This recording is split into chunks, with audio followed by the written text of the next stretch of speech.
Salut tout le monde! Aujourd'hui, on s'attaque à un gros morceau du cours FRA 3105, l'interprétation.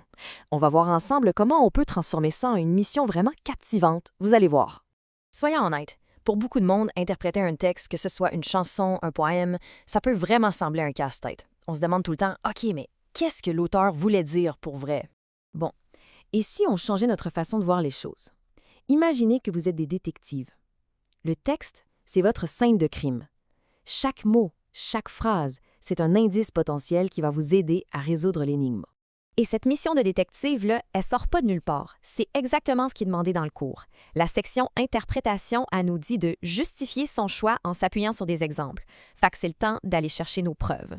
Parfait, on commence. La toute première étape pour n'importe quel bon détective, c'est de collecter des indices. Puis dans les textes, on en a principalement deux sortes à trouver. D'un côté, on a les indices explicites. On pourrait dire que c'est les indices qui sont directs sur la table. C'est écrit noir sur blanc, tout le monde peut les voir. De l'autre côté, on a les indices implicites. Ah! Eux autres sont un peu plus cachés. Ce sont les sous-entendus, les idées qu'il faut déduire en lisant entre les lignes. Si on prend un exemple, dans la chanson « Mets du respect dans ton bac », quand ça dit « Les couches, qu'elles soient pleines ou non », c'est non, mais ça, c'est un indice explicite. C'est direct, c'est clair, ça nous dit exactement ce qu'il ne faut pas faire. Pas de mystère là-dedans.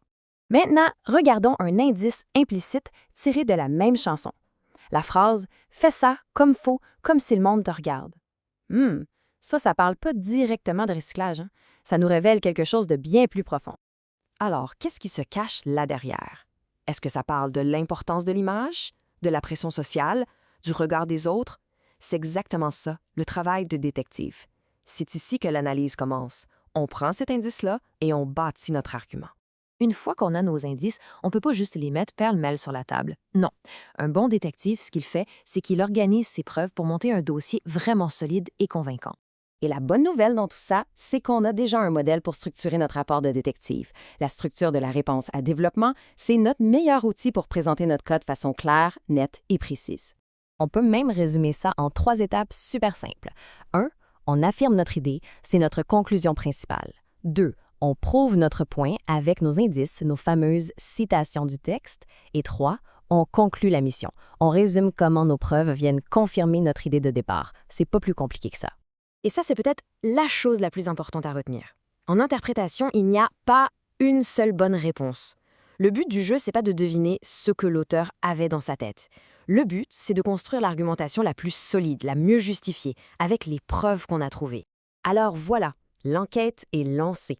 C'est à votre tour de prendre votre loupe et de plonger dans les textes. Il y a tout un monde de messages cachés qui attendent juste d'être découverts. Bonne enquête!